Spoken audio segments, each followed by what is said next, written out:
नमस्कार, आप सभी का बहुत बहुत स्वागत है आरएम क्लासेस में। मैं हूं नमन परसाई और हम डिस्कस करने वाले हैं आज वर्ल्ड ज्योग्राफी के अंतर्गत दक्षिण अमेरिका। जो आपके 7 महाद्वीप हैं, north America, south America, Africa, Europe, Asia और ऑस्ट्रेलिया और अंटार्कटिका लास्ट में, नीचे वाला जो है अंटार्कटिका। तो उनमें से पहला जो महाद्वीप है जो कि आपका साउथ अमेरिका है, इसको हम डिस्कस करने वाले हैं। बात क्लियर है? यहाँ से आपको क्या लाभ होगा? यहाँ से आपको एमपीपीएससी प्री और मेंस दोनों में आपको लाभ होगा। यहाँ से बहुत से आपके कॉन्सेप्ट क्लियर होंगे।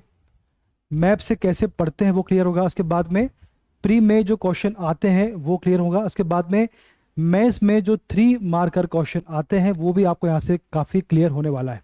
यदि आपने मैप को समझ लिया तो बहुत से कॉन्सेप्ट आपको क्लियर होंगे और इसका लाभ आपको हर एग्जाम में मिलने वाला है। इसलिए ध्यान से पढ़ना है और हो सके तो सामने भारत का, विश्व का मैप आपके सामने होना चाहिए ताकि आपको समझने में आसानी हो, और खासकर दक्षिण अमेरिका का मैप। बात क्लियर है? चलिए शुरुआत करते हैं टाइम बर्बाद किए बिना। देखिए, वर्तमान में 7 महाद्वीप हैं। देखो, वर्तमान में 7 महाद्वीप हैं। सबसे बड़ा महाद्वीप है आपका एशिया, सबसे बड़ा है ये। इसके बाद दूसरा है अफ्रीका, ये आता है सेकंड नंबर पर।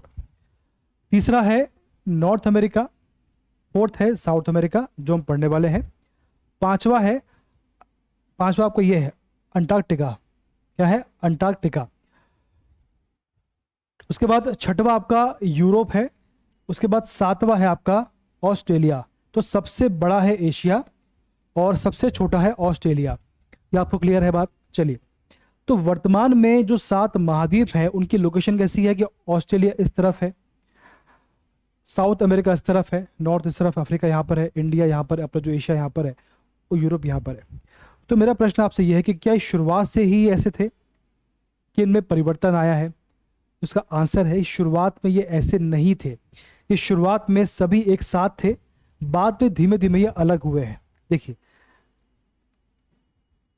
देखिए 200 मिलियन, लगभग 200 मिलियन ईयर एगो, 200 मिलियन साल पहले की बात हो रही है। तो जितने भी आपके महाद्वीप हैं ये एक साथ थे, एक यूनिट के रूप में, ये एक ही यूनिट के रूप में एक साथ थे। इस पूरे महाद्वीप को बोला गया पेंजिया। क्या बोला गया इसको? इसको बोला गया पेंजिया।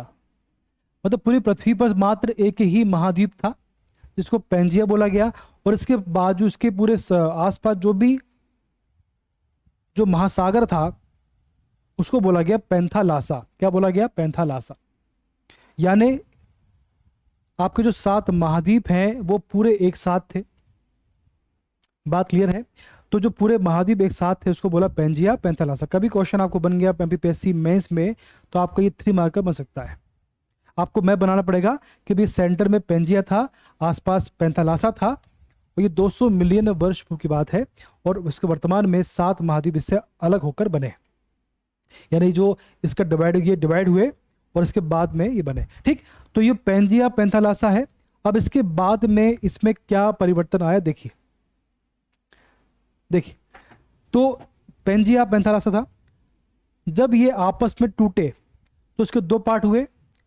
पहला पार्ट था इसका जो ऊपर वाला हिस्सा था, उसको बोला गया लॉरेशिया, या इसे अंगारा लैंड भी कहा गया, अंगारा लैंड भी इसे कहा गया। और जो आपका नीचे वाला पार्ट था उसको बोला गया गोंडवाना लैंड। क्या बोला गया? गोंडवाना लैंड। ठीक, तो पहली स्टेज क्या थी कि पेंजिया एक विशाल महाद्वीप था, आसपास पेंथालासा एक महासागर था। इसके बाद सेकंड स्टेज में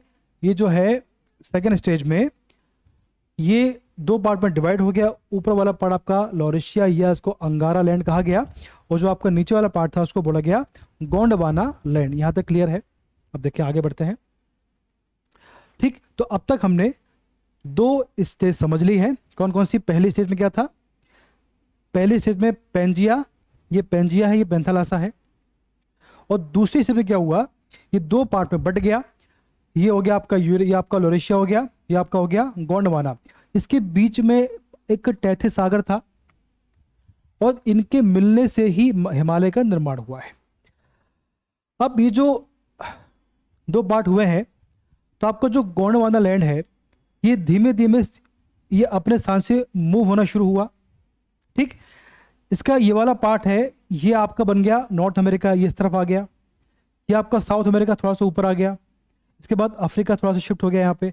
इसके बाद जो इंडिया, ये इंडिया दिख रहा है आपको, इंडिया जो आपको एशिया में आता है, तो इंडिया धीमे धीमे यहाँ से शिफ्ट हुआ और यहाँ पर आ गया।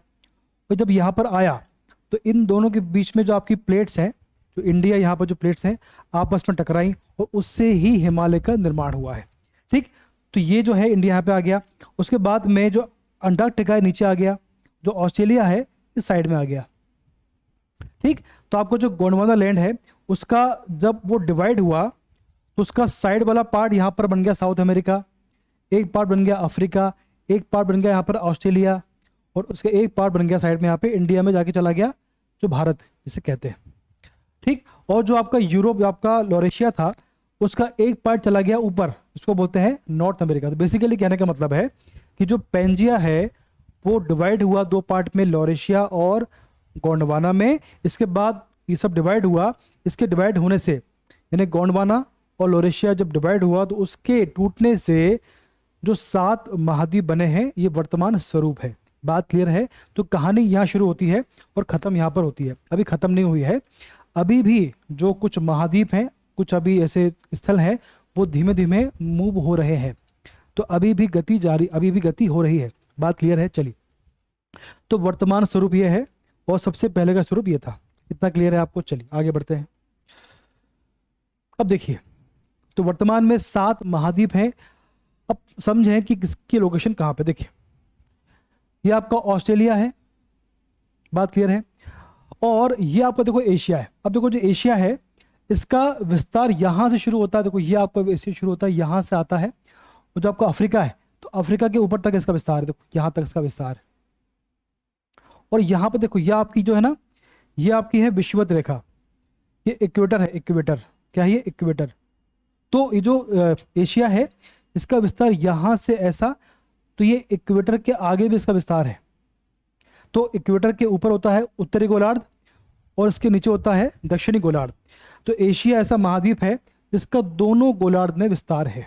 ऐसे और भी है, ठीक है। तो एशिया का जो विस्तार है वो उत्तरी गोलार्ध में भी है और दक्षिणी गोलार्ध में भी इसका विस्तार है। तो कहाँ से कहाँ तक है? अफ्रीका के साइड में यहाँ से लेकर आपके यूरोप में साइड में यहाँ से लेकर पूरा यहाँ तक फैला हुआ। देखो ये पूरा यहाँ तक फैला हुआ है इस प्रकार से, ये पूरा इसका विस्तार है, देख पा रहे हैं आप? बात क्लियर है? इसके बाद साइड में आता है अफ्रीका यहाँ पे, और इसके बाजू में, इसके ऊपर यहाँ, इसके लेफ्ट में, इसके पश्चिम में आता है यूरोप। ठीक है ना? इसके बाद देखें, सिंपल है फिर तो, ये आपका साउथ अमेरिका हो गया, नॉर्थ अमेरिका हो गया, और बाजू में ऑस्ट्रेलिया। इस प्रकार से आपको 7 महाद्वीप हैं, इनका क्रम हम पढ़ चुके हैं। चलिए आगे बढ़ते हैं। अब कुछ क्वेश्चन है उनको पढ़ते हैं, कुछ बेसिक कॉन्सेप्ट हैं जिनका आंसर आपको पता होना चाहिए। और यदि आप मैप लेके बैठते हो तो कुछ क्वेश्चन ऐसे हैं जिनको आपको पढ़ना चाहिए। जैसे अब देखिए, जो 7 महाद्वीप हैं उनमें से हम देखते हैं कि जो 7 महाद्वीप से होकर कौन सी अक्षांश रेखा गुजरती है। देखिए, अभी वर्तमान में हम 4 अक्षांश जो रेखा उनकी बात करेंगे। कौन कौन सी है? सबसे पहले आपकी है विषुवत रेखा, यानी कौन कौन से ऐसे महाद्वीप हैं जिनसे विषुवत रेखा होकर गुजरती है, वो पढ़ेंगे। और कौन कौन से ऐसे महाद्वीप है जहां से ट्रॉपिक ऑफ कैंसर यानी कर्क रेखा होकर गुजरती है, वो देखेंगे। बात क्लियर है? और कौन से ऐसे महाद्वीप है जहां से मकर रेखा यानी ट्रॉपिक ऑफ कैप्रिकॉर्न होकर गुजरती है। ये सब बेसिक क्वेश्चन है, ये क्वेश्चन आते हैं एग्जाम में, तो इनको आपको पढ़ना पड़ेगा, याद भी रखना पड़ेगा। ये बेसिक क्वेश्चन एग्जाम में आते हैं, आपको ध्यान से पढ़ना है, और मेंस में भी आने की संभावना होती है। इसके बाद अगला है आपका आर्कटिक सर्कल यानी आर्कटिक व्रत। यहाँ पर आर्कटिक ओशियन है, तो जो यहाँ से अक्षांश रेखा गुजरती है उसको बोलते हैं आर्कटिक व्रत। ये देखिए, यहाँ से आर्कटिक व्रत इस प्रकार से आ रही है, दिख रहा है? ये देखो ऐसी आ रही है आर्कटिक। बात क्लियर है? चलिए अब देखते हैं, सबसे पहले बात करते हैं एशिया के बारे में। तो जो एशिया है ये यहां से होकर कौन कौन सी रेखाएं गुजरती हैं। ठीक, इसको ऐसे लगते हैं एशिया। ये देखो, जो आपका एशिया है यहां से होकर कौन कौन सी रेखा गुजरती है। उसका आंसर है, पहली है आर्कटिक व्रत, पहली है आर्कटिक और दूसरी है कर्क रेखा और तीसरी यहां पर है विषुवत रेखा यानी इक्वेटर। तो भैया कभी आपसे क्वेश्चन आ गया कि एशिया से होकर कौन कौन सी अक्षांश रेखा गुजरती है, या फिर ऐसा आ गया कि अक्षांश रेखा, या ऐसा क्वेश्चन बनेगा आपसे कि जो एशिया है वहां से होकर कौन कौन सी अक्षांश रेखा गुजरती है। ऑप्शन होंगे आपके सामने 4 कि भैया मकर रेखा, कर्क रेखा, विषुवत रेखा। तो आपको बताना है कि मकर रेखा यहां से होकर नहीं गुजरती है, यह आपका सही आंसर होगा। बात क्लियर है। तो एशिया से होकर जो है एक आर्कटिक वृत्त और दूसरा कर्क रेखा और तीसरा विषुवत रेखा जो है यहां से होकर गुजरती है। बात क्लियर है। चलिए आगे बढ़ते हैं। अगला आपका अफ्रीका है। अब अफ्रीका से होकर कौन सी रेखा गुजरती है? देखो, अफ्रीका एकमात्र ऐसा देश है जहां से तीनों रेखा यानी कर्क रेखा, मकर रेखा और विषुवत रेखा होकर गुजरती है। देखिए ये अफ्रीका दिख रहा है आपको। अब देखिए ये है आपकी कर्क रेखा, ये आपकी कर्क रेखा है, ठीक, ये आपकी विषुवत रेखा, ये है आपकी मकर रेखा। तो अफ्रीका क्वेश्चन आपसे बनेगा ऐसा कौन सा महाद्वीप है जहां से कर्क रेखा, मकर रेखा और विषुवत रेखा होकर गुजरती है? ऐसा एकमात्र महाद्वीप है जिसका नाम है अफ्रीका। क्लियर है बात? चलिए अब आते हैं नॉर्थ अमेरिका पे। ठीक है, अब देखिए जो आपका नॉर्थ अमेरिका है यहां से होकर आर्कटिक वृत्त निकलता है, आर्कटिक सर्कल निकलता है और यहां से होकर कर्क रेखा निकलती है। मात्र 2 ही अक्षांश रेखा यहां से निकलती है। बात क्लियर है। और देखें यहां से, इसके बाद अगला आपका साउथ अमेरिका है। तो यहां से होकर विषुवत रेखा यानी इक्वेटर और यहां से कर्क रेखा होकर गुजरती है। बात क्लियर, यहां पर जो है होकर गुजरती है। बात क्लियर है। चल इसके बाद देखें, ठीक, तो यहां से 3 है, यहां से 2 है, यहां से 2 है, यहां से 3 है, अफ्रीका से तीनों। इसके बाद अगला आपको यूरोप है। तो यूरोप जो है, देखो यूरोप और ऑस्ट्रेलिया ये एक मात्र ऐसे महाद्वीप हैं जहां से मात्र एक अक्षांश रेखा गुजरती है। जो आपको यूरोप है यहां से मात्र आर्कटिक सर्कल होकर निकलता है और जो आपका ऑस्ट्रेलिया है यहां से मात्र मकर रेखा होकर गुजरती है। देखो ये मकर रेखा यहां से गुजर रही है। बात क्लियर है। तो एशिया से 3 रेखा, कौन सी? आर्कटिक सर्कल और विषुवत रेखा और कर्क रेखा। अफ्रीका से तीनों, यहां से दोनों, यहां से दोनों, यहां से एक सिंगल, यहां से सिंगल, आर्कटिक सर्कल और मकर रेखा। ये बात क्लियर है आपको? चलिए आगे बढ़ते हैं। अच्छा, एक आपसे मेरा प्रश्न और भी है कि ऐसे कौन से महाद्वीप हैं जो दोनों ही गोलार्ध में स्थित हैं या दोनों ही गोलार्ध में आते हैं? अब देखो समझो उसको। मैंने आपसे कहा कि भैया जो ये आपकी विषुवत रेखा है और विषुवत रेखा के ऊपर तरफ ये आपका उत्तरी गोलार्ध है ना, इसके नीचे यहाँ पे दक्षिणी गोलार्ध है, ये मैंने कहा आपसे। तो ऐसे कौन से महाद्वीप हैं जो दोनों गोलार्ध में आते हैं? तो देखो आप, एक तो आपका नॉर्थ अमेरिका हो गया। जो आपका नॉर्थ अमेरिका है ये दोनों ही गोलार्ध में आता है, ठीक है, जो दोनों गोलार्ध में है। तो ये तो आप हो गया आपका जो सॉरी ये आपका गलत कर दिया मैंने। ऐसे कितने हैं? तो आपका देखो ये आपके इक्वेटर है, ये इक्वेटर, ठीक है, एक मिनट थोड़ा मिस्टेक हो गया, ये इक्वेटर है आपका, ठीक। अब देखो इसके ऊपर यहां पर होगा आपका उत्तरी गोलार्ध, दक्षिणी गोलार्ध। तो ऐसे कितने महाद्वीप हैं दोनों में? अब देखो सबसे पहला है साउथ अमेरिका, जो इसका कुछ पार्ट विषुवत रेखा के ऊपर भी है यानी उत्तरी गोलार्ध में भी है और कुछ इसका बड़ा पार्ट दक्षिणी गोलार्ध में भी आता है। तो पहला इसका आंसर हो गया साउथ अमेरिका जो कि दोनों गोलार्ध में है। अब दूसरा आपका अफ्रीका है जो दोनों में आता है, ठीक। तो दूसरा आपको हो गया अफ्रीका।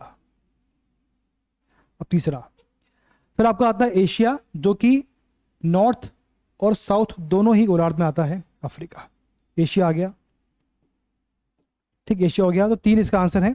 तो 3 ही ऐसे महाद्वीप हैं जो दोनों गोलार्ध में आते हैं या जिनका विस्तार दोनों गोलार्ध में आता है।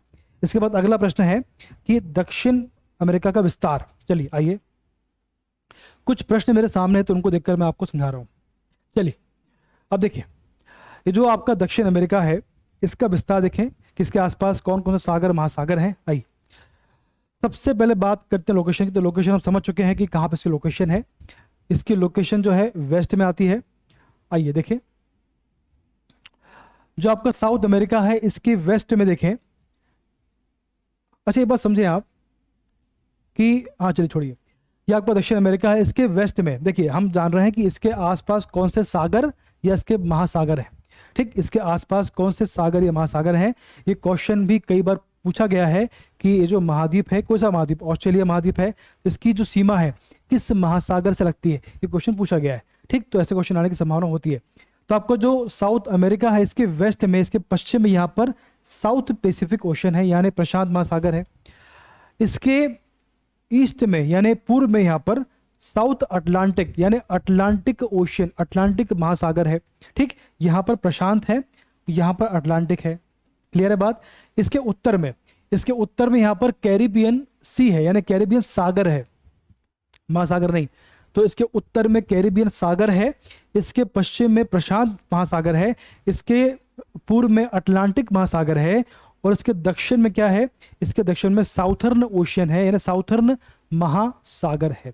ये क्लियर है आपको बात। चलिए आगे बढ़ते हैं, अब देखें जरा इसमें। इसके बाद अगला प्रश्न देखते हैं कि ठीक, अब इसके बाद अब देखें, इसके बाद अगला क्वेश्चन देखो कि यहां से होकर कौन कौन सी रेखा गुजरती है। हम डिस्कस कर चुके हैं, फिर भी इसको रिवाइज कर लेते हैं एक बार। अब देखो यहां से होकर जो है, यहां से होकर कौन कौन सी अक्षांश रेखा गुजरती है। तो यहां से होकर देखो 2 अक्षांश रेखा गुजरती है। पहली है इक्वेटर, जो देखो पहले इक्वेटर है जो कि 4 देशों से गुजरती है। कौन कौन से देखो, 3 से है। पहला आपका है इक्वाडोर, दूसरा है कोलंबिया, तीसरा है यहाँ पर ब्राजील। तो जो आपकी विषुवत रेखा है वो दक्षिण अमेरिका के 3 देशों से होकर गुजरती है। वो देश कौन से हैं, वो आपके हैं इक्वाडोर, ठीक, फिर आपका है कौन सा है, फिर आपका है कोलंबिया, उसके बाद अगला है आपका ब्राजील। बात क्लियर है। इसके बाद अगला प्रश्न है कि इसके बाद दूसरी, तो यहां से भैया मकर रेखा ट्रॉपिक ऑफ कैप्रिकॉर्न भी होकर गुजरती है। तो क्वेश्चन ये है कि मकर रेखा कितने देशों से, दक्षिण अमेरिका के कितने देशों से होकर गुजरती है। तो उसका आंसर है 4 देश हैं। देखो कौन कौन से हैं। पहला आपका चिली है, फिर अर्जेंटीना है, इसके बाद पराग्वे है, फिर आपका ब्राजील है। देखो कौन कौन से हैं। सबसे पहला आपका चिली है, फिर आपका है अर्जेंटीना और फिर आपका पराग्वे है और एक आपका कॉमन है ब्राजील। यानी आपको जो ब्राजील है वो दोनों में कॉमन है, जो ब्राजील है वो दोनों में कॉमन है, ये आपको पता है, ये क्लियर है बात आपको। ठीक, तो चिली, अर्जेंटीना, पराग्वे। ठीक, तो यहां से जो आपकी इक्वेटर है वो 3 देशों से गुजरती है, वो कोलंबिया, इक्वेटर और ब्राजील। और ये जो मकर रेखा ये 4 देशों से गुजरती है। कौन कौन से हैं, चिली, अर्जेंटीना और उसके बाद है आपका पराग्वे और ब्राजील। 4 देश, ब्राजील दोनों में कॉमन है। क्लियर। चलिए आगे बढ़ते हैं, ये बहुत बेसिक क्वेश्चन है। अब देखिए क्वेश्चन ये है कि साउथ अमेरिका में कितने देश हैं। इसका आंसर है 13 देश हैं। कौन कौन से देखो, सबसे पहला आपका है, आइए सबसे पहला सबसे बड़ा देश आपका ब्राजील है। तो पहला आप हो गया ब्राजील। ठीक, इसके बाद आपका उरुग्वे, अर्जेंटीना, चिली, उसके बाद आपका आता है पराग्वे, बोलीविया, पेरू, है ना। इसके बाद आपका आता है इक्वेटर 8, फिर आता है कोलंबिया, वेनेजुएला और गुयाना, सूरीनाम और फ्रेंच गुयाना। सबसे छोटा देश, इन 13 देशों में सबसे बड़ा देश है ब्राजील और सबसे छोटा है फ्रेंच गुयाना। ठीक, 13 देश है। अब इसमें ऐसा है कि सबसे बड़ा कौन सा है, सबसे बड़ा ब्राजील है और छोटा है फ्रेंच गुयाना। ये ब्राजील है, ये आपका फ्रेंच गुयाना है। बात क्लियर है। तो 13 देश हैं। अब देखो अगला प्रश्न है कि ऐसे देश जिनकी तट रेखा नहीं है, यानी ऐसे कितने देश हैं जो लैंड लॉक्ड हैं, जो स्थल अवरुद्ध है। ठीक, इसको बोलते हैं, ऐसे क्वेश्चन ये है कि ऐसे कितने देश हैं जो लैंड लॉक्ड है, लैंड लॉक्ड है, आसपास कोई समुद्र नहीं है, कोई अंतरराष्ट्रीय सीमा नहीं है। ऐसे कितने देश हैं? दो ऐसे देश हैं, देखें, पहला आपका है बोलिविया और दूसरा है पराग्वे। बाकी जितने भी देश हैं सबकी सीमा जो है समुद्र से छू रही है। बात क्लियर है? तो 13 देश में से 2 देश ऐसे हैं जो लैंड लॉक्ड है। पूरे पृथ्वी पर 42 देश ऐसे हैं जो लैंड लॉक्ड हैं, तो उनमें से 2 देश आपके साउथ अमेरिका में है, बोलिविया और पराग्वे। क्लियर है बात? चलिए, इसके बाद अगला है ऐसे देश जो ब्राजील को स्पर्श नहीं करते। देखें, आपके सामने मैप है, देखो ये आपका ब्राजील है। तो देखो, जो आपको उरुग्वे करता है, पराग्वे करता है, बोलिविया करता है, तो कौन से देश है? तो देखो यहां पर आपका है चिली। तो चिली जो है इसकी सीमा जो है ब्राजील को टच नहीं करती। बात क्लियर है? इसके बाद देखें आप, इसका आपके आगे चिली हो गया। आपको पहला क्वेश्चन आपका चिली, तो पहला आपका आंसर होगा चिली। तो पहला क्या लिख दिया अपन ने? Chile plus. अब देखो जो पेरू करता है, इसके बाद ये जो आपका इक्वाडोर है, इसकी भी सीमा टच नहीं होती है। ठीक, तो इक्वाडोर की सीमा भी टच नहीं होती। तो 2 देश आपके हो गए। ठीक, तो 2 देश ऐसे हैं जिनकी सीमा जो है वो ब्राजील को टच नहीं करती। ठीक, तो पहला आपका है चिली और दूसरा इक्वाडोर, इनकी सीमा ब्राजील को टच नहीं करती। इसके बाद ब्राजील को स्पर्श करने वाले देश, तो भैया देखो 13 देश में से 2 देश अगर ब्राजील की सीमा को टच नहीं करते हैं, तो बाकी बचे 10 देश जो हैं वो इसकी सीमा को स्पर्श करते हैं। तो क्वेश्चन ये था कि कौन से देश हैं जो ब्राजील की सीमा को टच करते हैं? तो आंसर है 10। कौन कौन से? Uruguay, Argentina, Paraguay, Bolivia, Peru, Colombia, Venezuela, जितने भी देश हैं। ठीक, तो इसका आंसर है 10। 10 देश जो हैं वो ब्राजील की सीमा को टच करते हैं। इतना आपको क्लियर हो रहा है? चलिए आगे बढ़ते हैं। अब अगला है कि एंडीज पर्वत श्रृंखला। अब देखो ये क्वेश्चन आपसे बनेगा प्री में कि एंडीज पर्वत श्रृंखला किस महाद्वीप में है? तो इसका आंसर होगा साउथ अमेरिका में है। साउथ अमेरिका के किस हिस्से में है? पूर्व या पश्चिम? तो आंसर क्या होगा इसका?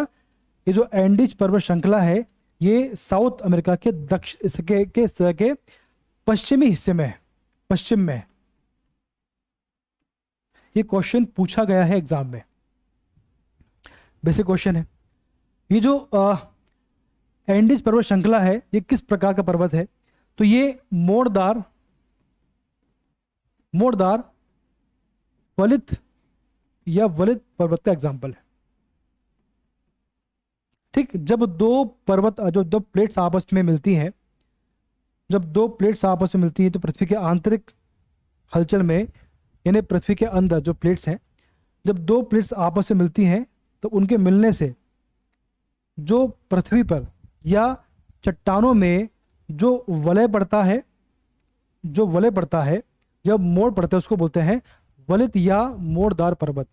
ठीक है, देखिए जो प्लेट्स आपस में मिल रही हैं तो उनके टकराने से पृथ्वी में जो वलय पड़ता है उसको बोलते हैं मोड़। जो आपका पेपर है, जैसे आपका पेपर देखें, आप कुछ पेपर देखिए, एग्जाम्पल लेते हैं हम लोग।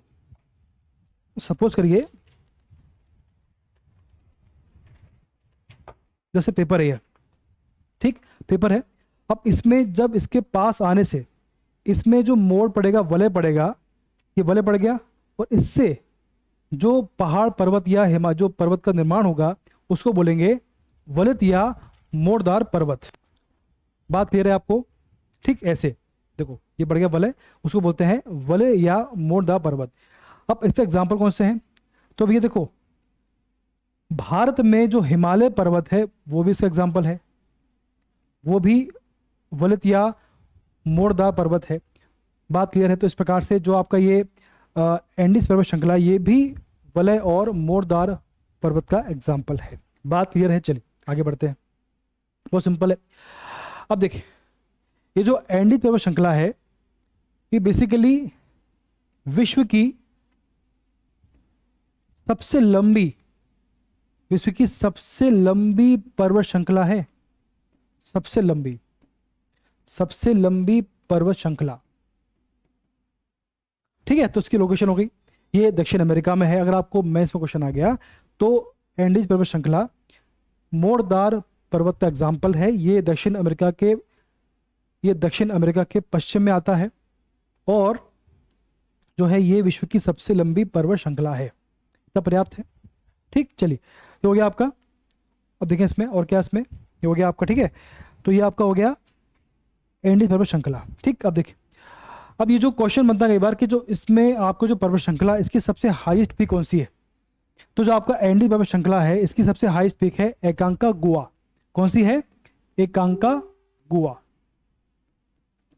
तो जो आपका एकांका गुआ है ये दक्षिण अमेरिका की सबसे, या इसको ऐसा कहें कि ये जो एकांका गुआ है ये दक्षिण अमेरिका की या एंडीज पर्वत श्रृंखला की सबसे ऊंची चोटी है। ये दक्षिण अमेरिका की या एंडीज पर्वत श्रृंखला की सबसे ऊंची चोटी है। देखो यहां पर आपको ये श्रृंखला है तो इसके मेरे ख्याल से यहां पर कहीं, यहां पर इसका लोकेशन होगा। बात क्लियर है?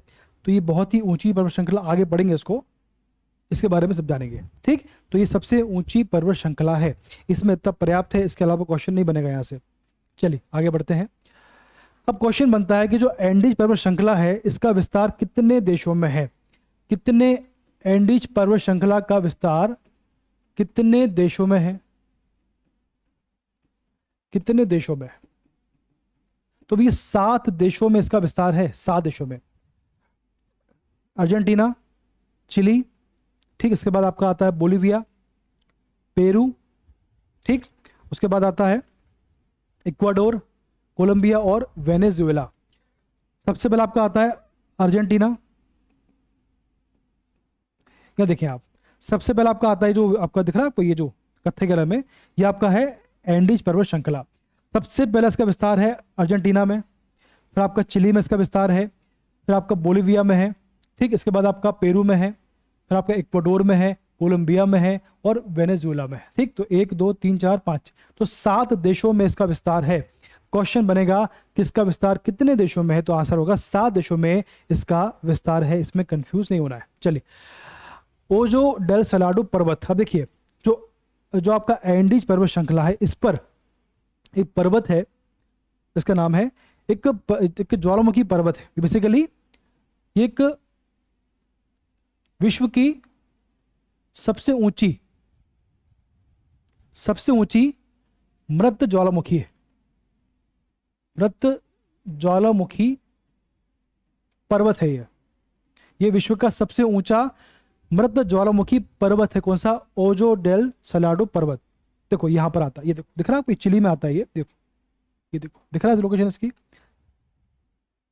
अब देखिए जरा इसको, यहां देखो आप जरा, 1 मिनट, इसको थोड़ा सा बड़ा करते हैं, दिख पा रहा आपको? ये देखो, ये देखिए जरा उसको, देखिए अब देखिए ये आपका चिली है, ये आपका चिली वाला पार्ट है, ठीक दिख रहा है। और यहां साइड में देखो, यहां पर आपका है ओजो डेल सलाडो। तो मैंने क्या बोला आपसे, ये विश्व का सबसे ऊंची मृत ज्वालामुखी पर्वत का एग्जाम्पल है।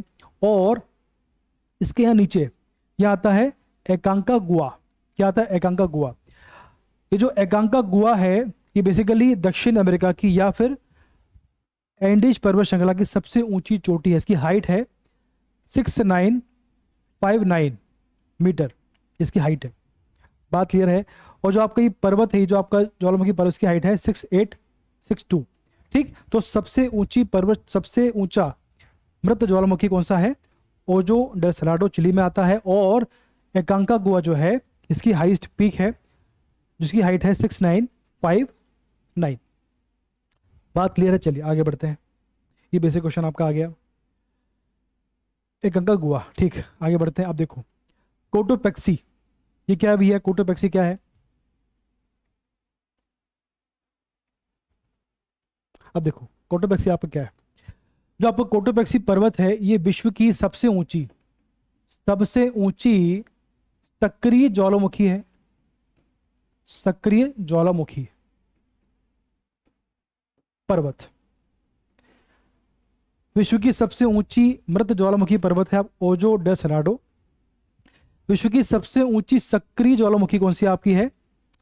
कोटोपेक्सी पर्वत। अब इसकी देखो लोकेशन, देखो आप इसकी देखिए लोकेशन, ये देखो आप, यहां पर आता है, मतलब जो आपका दक्षिण अमेरिका इसके नॉर्थ में, देखो ये वाला पार्ट है आपका, दिख रहा है, ये देखो यहां पर, ये आपका है कोटोपेक्सी पर्वत। इसके बारे में क्या पढ़ा हमने? ये विश्व की सबसे ऊंची सक्रिय ज्वालामुखी पर्वत है। ठीक है, इसमें इतना पर्याप्त है।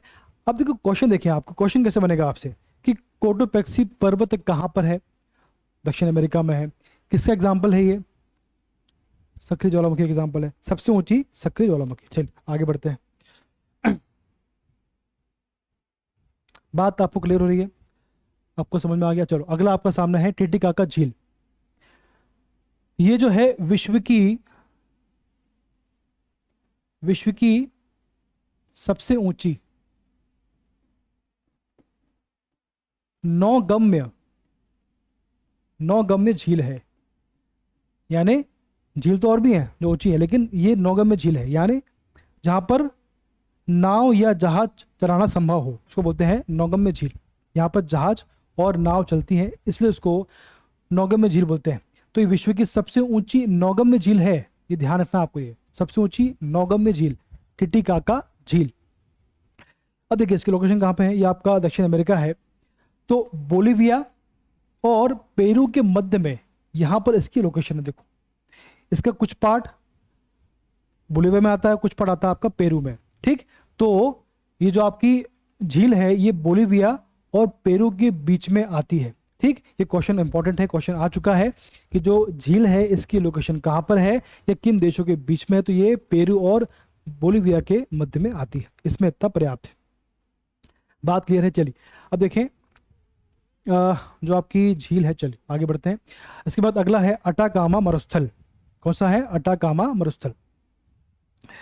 इसमें देखें जरा, आपको इसमें क्वेश्चन देखें, क्वेश्चन क्या बनने की संभावना इसमें होती है, देखें। चलिए अटाकामा मरुस्थल, अब इसकी देखें लोकेशन आप।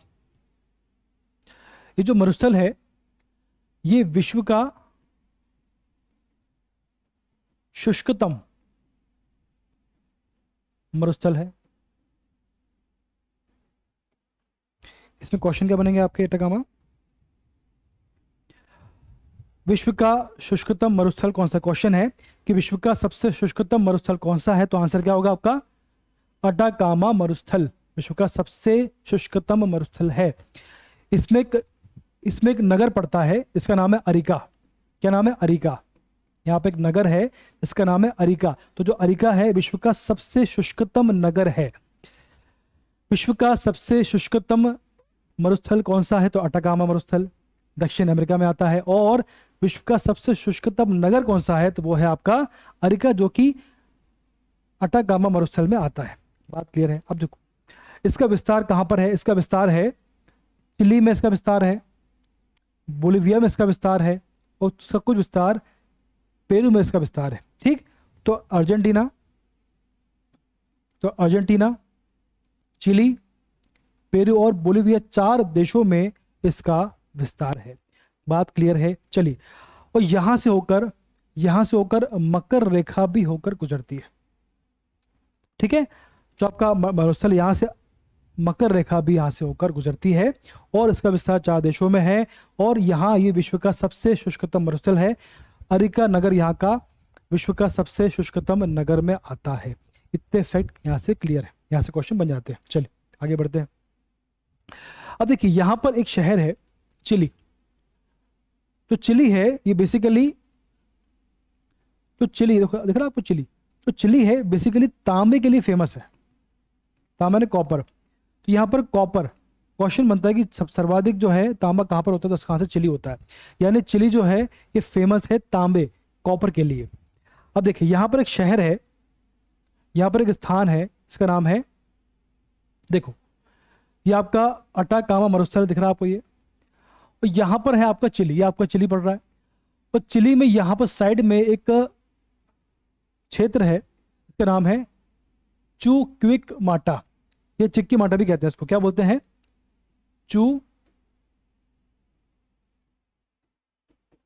क्विक माटा, इसे चिक्की माटा भी कहते हैं। अलग अलग नाम है इसके, बहुत सारे नाम मिलेंगे आपको। चिक्की माटा। तो मैं आपसे बोल रहा हूँ कि जो चिली है इसका संबंध तांबे से है, कॉपर से है। और यहाँ पर एक शहर है, इसका नाम है च्यूकिक माटा या चिक्की माटा। बात क्लियर है? चिक्की माटा बेसिकली यहाँ पर एक कॉपर माइन है, यहाँ पर एक तांबे की माइन है जहाँ से तांबे का उत्पादन होता है और यहाँ से तांबे का निर्यात भी होता है। बात क्लियर है?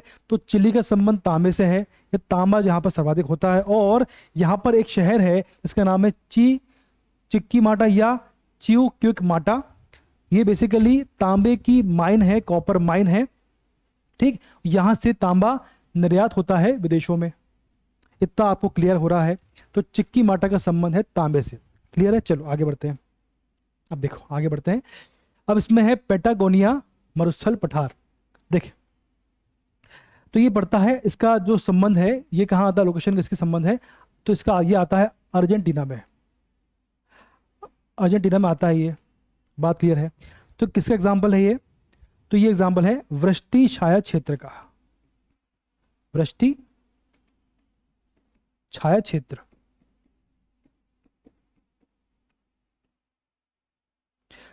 आपसे क्वेश्चन, आपको क्वेश्चन बनेगा आपसे प्री में कि जो पेटागोनिया का मरुस्थल कहाँ पर आता है, तो आपका आंसर होगा दक्षिण अमेरिका में आता है।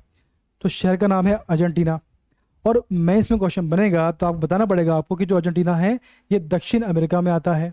ये वृष्टि छाया क्षेत्र का एग्जाम्पल है। बात क्लियर है? अब देखो ये होता क्या है, ये होता क्या है, इसको बोलते हैं rain shadow area. Rain shadow area.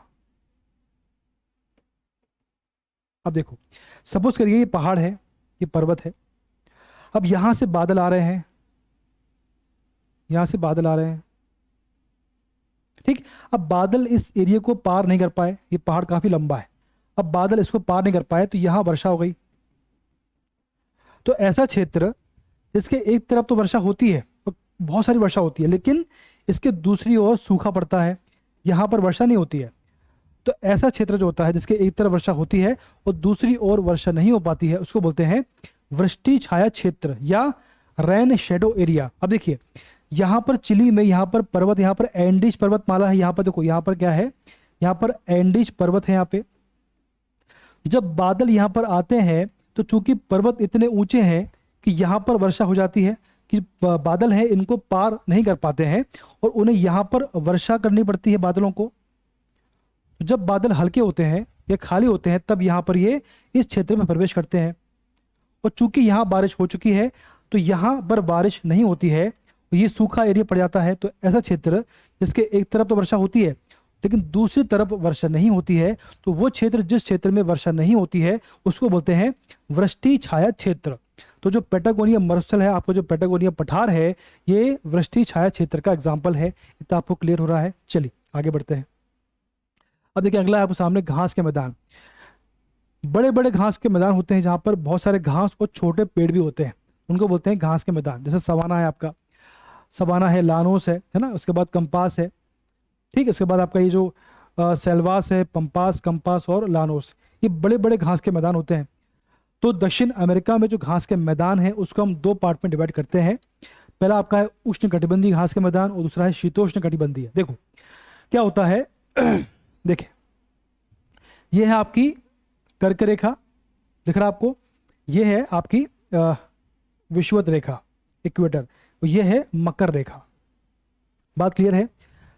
तो जो घास के मैदान या जो क्षेत्र कर्क रेखा और मकर रेखा के बीच में आता है उसको बोलते हैं उष्ण कटिबंधीय। क्या बोलते हैं? उष्ण कटिबंधीय क्षेत्र। बात क्लियर है? जो कर्क रेखा और मकर रेखा के बीच में क्षेत्र आता है उसको बोलते हैं। और जो क्षेत्र मकर रेखा के नीचे या जो क्षेत्र कर्क रेखा या मकर रेखा के नीचे आता है, यानी कर्क रेखा, जो आपकी कर्क रेखा इसके ऊपर और इसके नीचे, जो क्षेत्र इन दोनों से ऊपर या नीचे आता है उसको बोलते हैं शीतोष्ण कटिबंधीय। क्या बोलते हैं? शीतोष्ण कटिबंधीय। तो जो घास के मैदान इन दोनों के बीच में यानी कर्क रेखा और मकर रेखा के बीच में होंगे उनको बोलेंगे उष्णकटिबंधीय घास के मैदान। सिंपल सी बात है, उनको बोलेंगे उष्णकटिबंधीय घास के मैदान। और जो घास के मैदान इनके ऊपर या नीचे होंगे उनको बोलेंगे शीतोष्ण कटिबंधीय घास के मैदान। बात क्लियर है? अब देखो, आपका जो दक्षिण अमेरिका है इसका जो क्षेत्र पड़ रहा है, देखो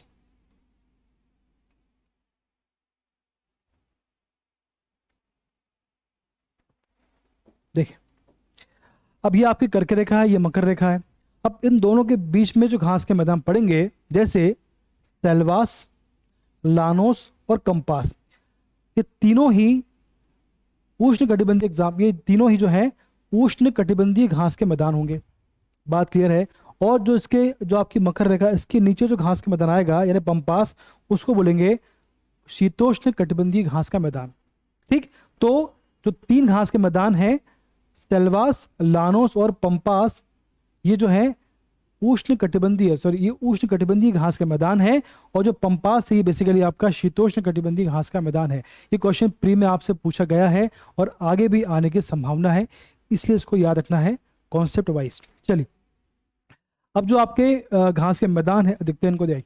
सबसे पहला आपका जो मैदान है वो आपका है सेल्वास, वो आपका है सेल्वास। देखो ये देखो आप यहाँ पे, ये देखो यहाँ पर आपका आता है सेल्वास, दिख रहा है आपको? ये सेल्वास देख पा रहे हैं आप?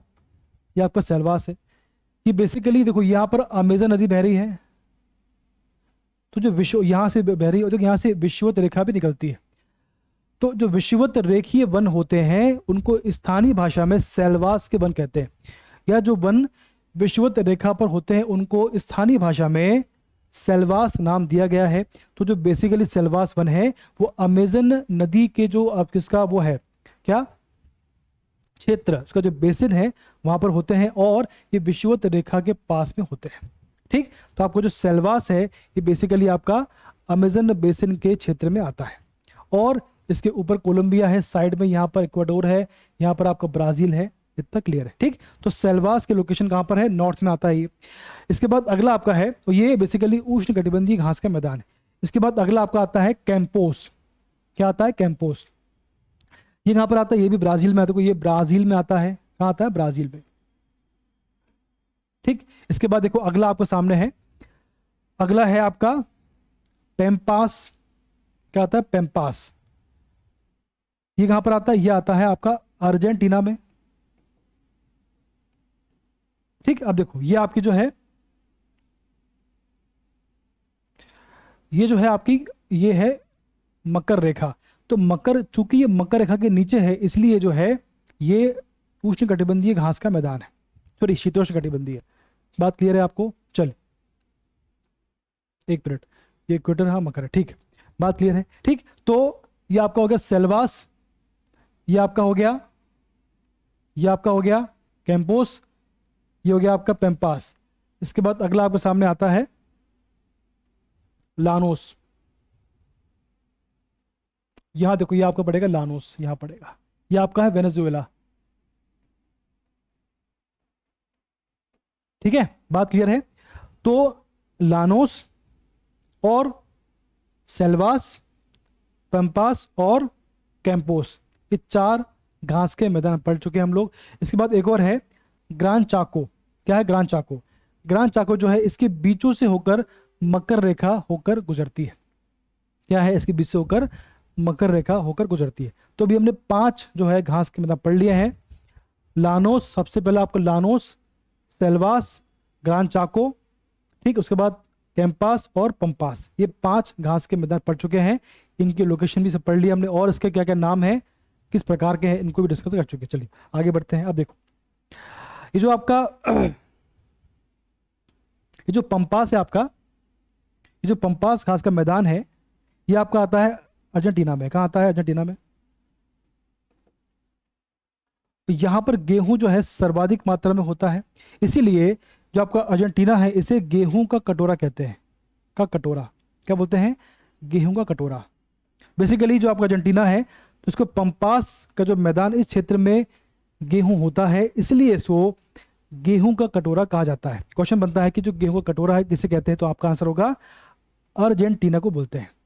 बात क्लियर है? क्वेश्चन क्या है? गेहूं का कटोरा किसे कहते हैं? आंसर होगा आपका दक्षिण अमेरिका में अर्जेंटीना। बात क्लियर है? चलिए आगे बढ़ते हैं। इसके बाद अगला देखें आप। अब देखिए ये जो आपका क्षेत्र है ये वाला, देखिए ये वाला क्षेत्र है, ये आपका कंपास का है, कंपास। तो यहाँ पर जो है, यहाँ पर पड़ता है साव, ये देखो ये आपका कैंपास दिख रहा है आपको, कैंपास घास का मैदान है। इस मैदान में यहाँ साइड में पड़ता है साओ पालो। क्या पड़ता है? साओ पालो। तो साओ पालो जो है बेसिकली यहाँ पर कॉफ़ी जो है यहाँ पर सर्वाधिक मात्रा में होती है, या ये जो क्षेत्र है यहाँ पर कॉफ़ी सर्वाधिक मात्रा में होती है। ये क्वेश्चन बनता है कि कॉफ़ी जो है सर्वाधिक कहाँ होती है? इसका आंसर होगा ब्राज़ील में सर्वाधिक मात्रा में कॉफ़ी की खेती होती है। आइए अब कुछ क्वेश्चन बनते हैं यहाँ से, इनको पढ़ लेते हैं। आइए देखें, देखिए ये आपका ब्राज़ील वाला पार्ट है। ब्राज़ील में ये आपका है साओ पालो, ये आपका सेंटोस है। अभी है क्या? देखिए जो कंपास वाला क्षेत्र है, कंपास या उसको बोलते हैं कैंपोस, कैंपोस। अब यहां पर जो है सर्वाधिक मात्रा में कृषि, यहां पर सर्वाधिक मात्रा में कॉफी की खेती होती है। अब जिस क्षेत्र में खेती होती है उसको बोलते हैं फेजेंडा। क्या बोलते हैं? फेजेंडा। यानी जो बड़े बड़े खेत होते हैं जहां पर खेती होती है कॉफी की, उसको बोलते हैं फेजेंडा। ठीक। तो आपका क्षेत्र है कैंपोस, यहां पर कॉफी खेती होती है। अब जो कॉफी की सबसे बड़ी मंडी है, विश्व की सबसे बड़ी मंडी है, उसको बोलते हैं साओ पालो। क्या बोलते हैं? साओ पालो। ये क्या है? ये कॉफी की सबसे बड़ी मंडी है। ये क्या है? ये सबसे बड़ी मंडी। ये क्वेश्चन बनेगा आप कि कॉफी की सबसे बड़ी मंडी कौन सी है विश्व में? आंसर होगा साओ पालो। कहां पर है? ब्राजील में है ये। और ब्राजील में जहां पर कॉफी की खेती होती है उसको क्या बोलते हैं? इसको बोलते हैं फेजेंडा। ये किस घास के मैदान में होता है? इसका संबंध किससे है? इसका संबंध है कैंपोस से। इतना आपको क्लियर हुआ? अब देखिए, तो जब सबसे बड़ी कॉफी की मंडी है उसका नाम है साओ पालो, उसका नाम है साओ पालो। और ये जो कॉफी है इसके निर्यात के लिए सबसे बड़ा बंदरगाह है, उसका नाम है सेंटोस। बात आपको क्लियर हुआ? फेजेंडा जो है यहां पर कृषि होती है, यानी जो क्षेत्र जहां पर कृषि होती है कॉफी की, उसको बोलते हैं फेजेंडा। और इसकी सबसे बड़ी मंडी है साओ पालो में, ब्राजील में। और इसका सबसे बड़ा निर्यात का बंदरगाह है, उसका नाम है सेंटोस। तो फेजेंडा, सबसे पहले कैंपोस, वहां पर फेजेंडा, और फिर साओ पालो मंडी है, इसके बाद सेंटोस जहां से इसको निर्यात किया जाता है। सबसे बड़ी मंडी है कॉफी की सेंटोस, और मंडी आपका नाम है साओ पालो। बात क्लियर है? चलिए इसके बाद देखो, तो जितना हमने पढ़ा है काफी पर्याप्त है। इसके बाद इसका पार्ट 2 आएगा, ये हमारा पार्ट 1 था। आप सभी ध्यान से पढ़ते रहिए। MPPSC प्री का बैच भी आने वाला है, तब तक आप सभी पढ़ते रहिए, खुश रहिए, स्वस्थ रहिए। धन्यवाद।